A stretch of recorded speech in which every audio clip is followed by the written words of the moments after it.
the new era of American spaceflight, and with the ambitions of a new generation continuing to train. 20 seconds into flight stage 1, propulsion is nominal.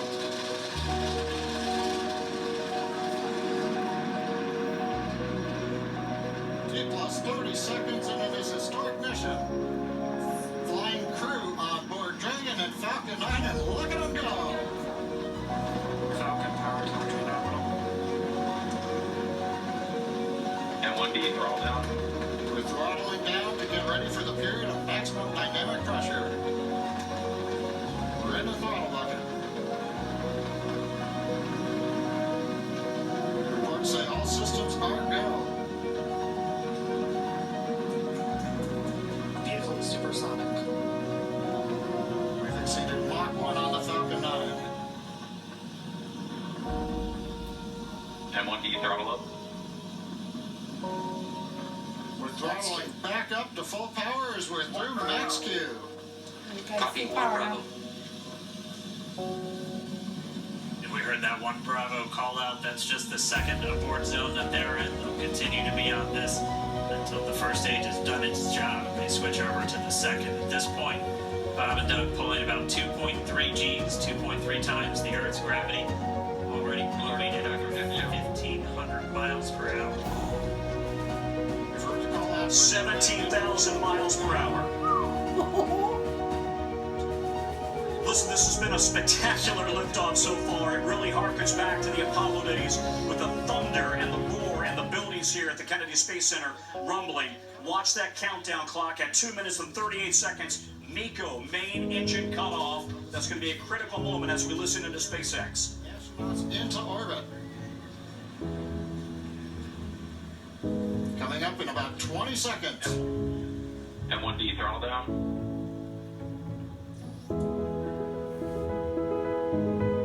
We're throttling down the Merlin engines on the first stage.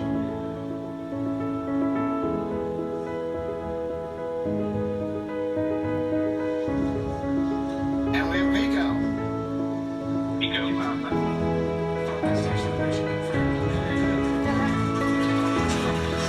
Critical moment there. MECO, main engine cutoff from the first stage, and the rocket now separating, allowing the second stage to continue along with the Dragon at 17,000 miles per hour, headed for the International Space Station. Jose, this could not have gone better. It has been absolutely picture perfect so far. They've got a 19-hour journey to the space station.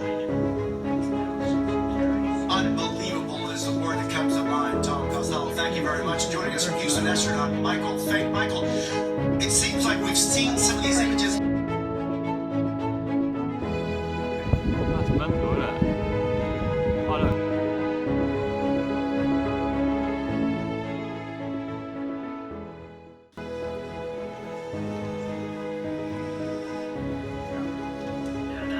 That hard capture is complete, so that's confirmation of those 12 latches to create that airtight seal.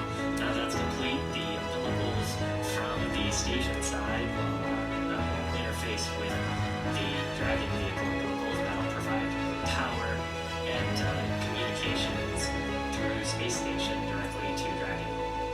Pretty much the whole way up, Dragon's been using a combination of batteries and its solar cells pointed at the sun to make sure that it has enough electrical power for the journey up.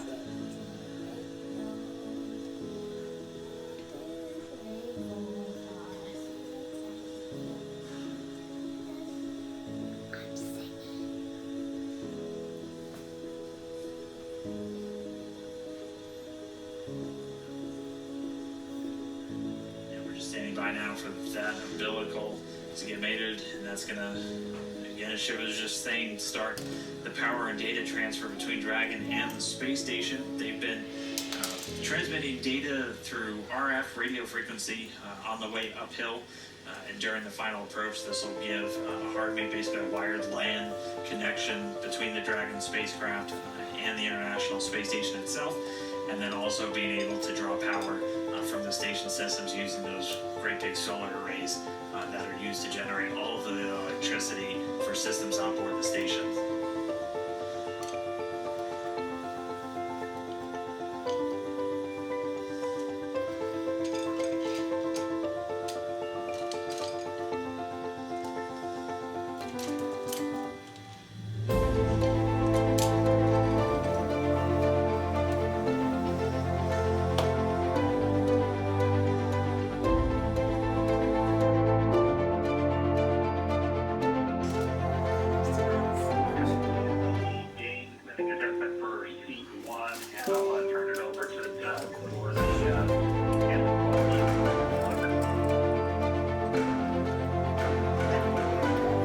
SpaceX Dragon on the big loop for the handling quality of it flew just about like this. So, my congratulations to the folks in Hawthorne. It flew really well, very crisp. It was a little sloppier and wide, just like we saw next to Dim. But all the other axes, as well as closure and opening, were all just as perfect. Excellent to hear. Thank you.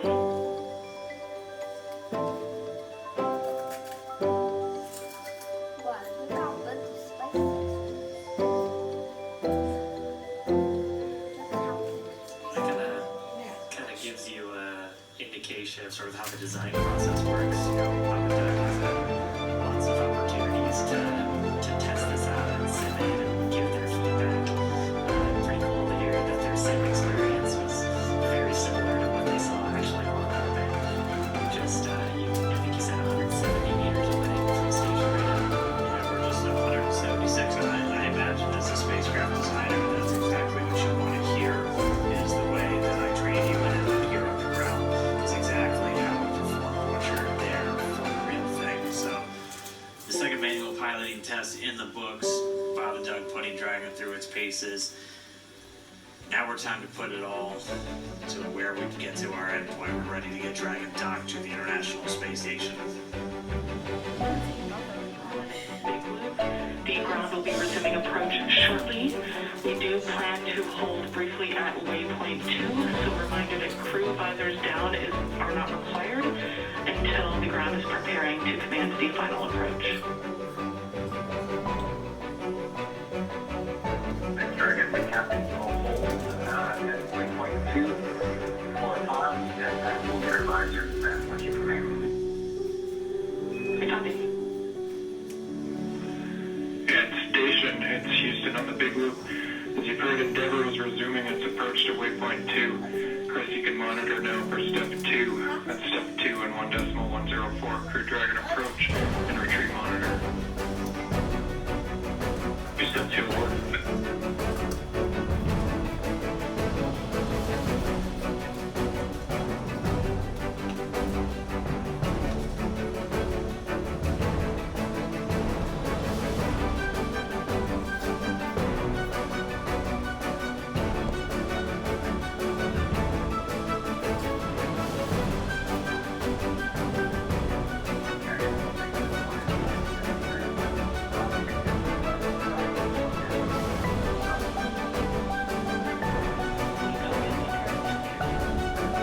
We're less than 10 meters away, and yet we're closing at that rate of less than a tenth of a meter per second.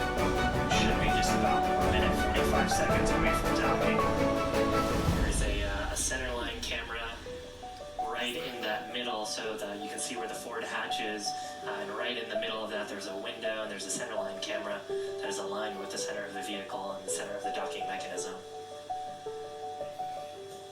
So that is what the autonomous docking system is using to line up with sort of a cross hatch, cross target on the docking port. Again, the forward docking port on PMA2, or the pressurized mating adapter. And we are just 5 meters away. Again, we're racing that sunset. Strike. Copy steps 3 and 4. Next Dragon on the big loop. Our visors are down. Copy, visors down.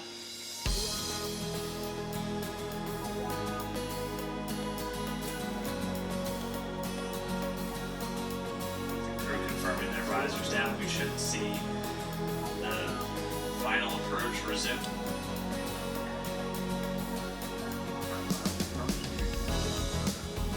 Copy, inbound.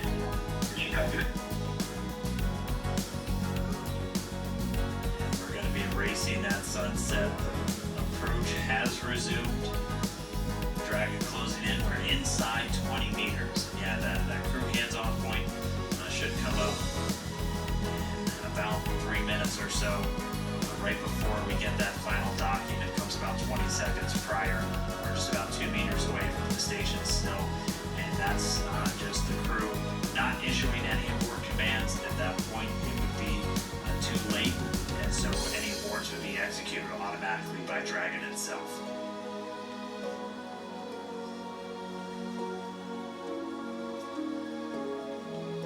So we're closing in at less than 1/10 of a meter per second at this point. You can see the service section Dracos just doing all these very small, minor attitude corrections.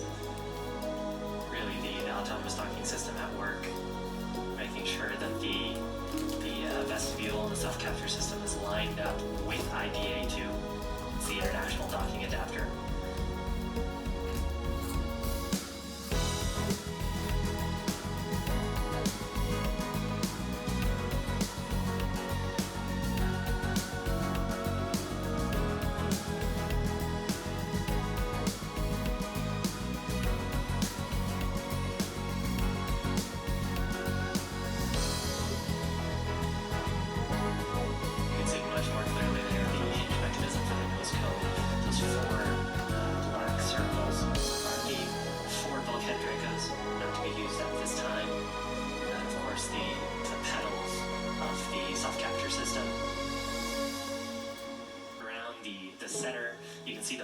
It's got a window in it. You can see a couple of handles, and there's some features that look sort of bronze-ish. Those are the pedals that we were talking about earlier as part of the self-capture system. So pretty wild too to see. We're so close that we're getting shadows from the station on Dragon. Wow. And we're getting these views of Dragon's approach from two cameras that are right next to that docking adapter, and movement's a little jarring at times. These cameras are being commanded by a person at the Cronus console in Mission Control Houston, and they send some very basic function commands to the camera, which it then executes automatically.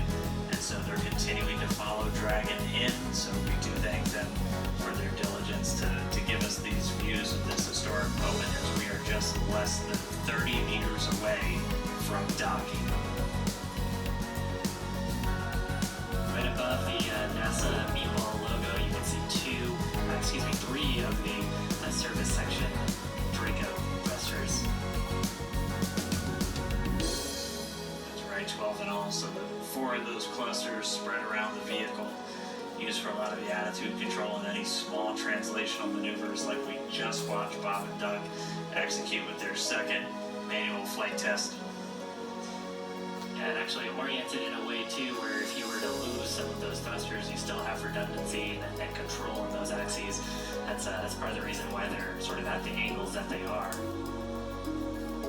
Alright, so we should be getting to waypoint 2 right now.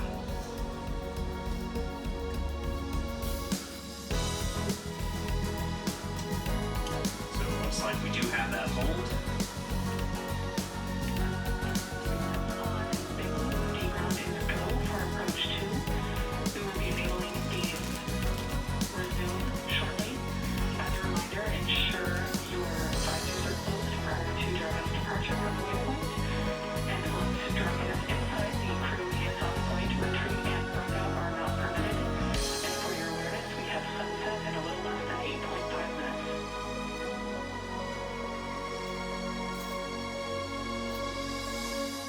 Copies all on the big loop.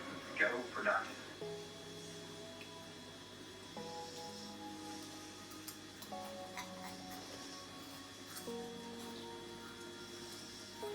So Doug on spacecraft confirming their go for docking. We're going to put down their visors. Got some instructions there about the crew hands-off point that we had talked about earlier. And it's a point where we don't want the crew issuing any commands to the vehicle. It's about just about 2 meters away from the docking adapter. I believe the number is about 1.7 meters. Station Houston on the big loop. Houston and station are now go for docking. Chris, you can monitor for steps 3 and 4, 3 and 4 in 1.104 Crew Dragon approach and retreat monitor. Those 4 meters to go. The shadows of the space station on the vehicle.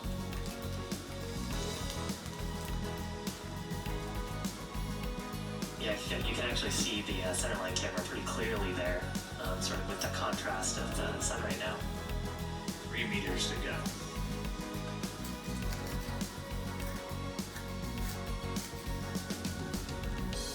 Two meters.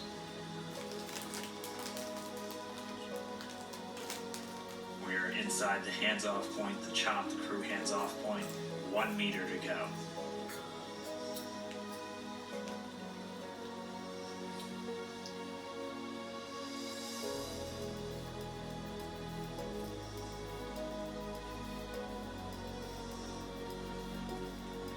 Soft capture complete. Soft capture confirmed. Stand by for retraction and docking.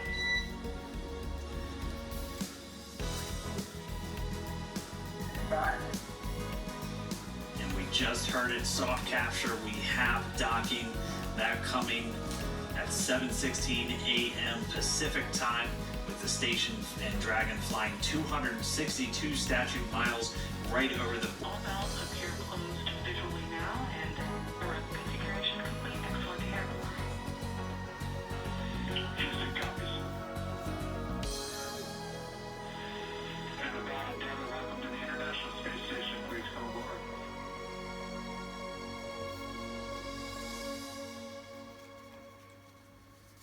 Never copies, with pleasure. We'll be there in a second.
They entered at 12:22 p.m. Central Time.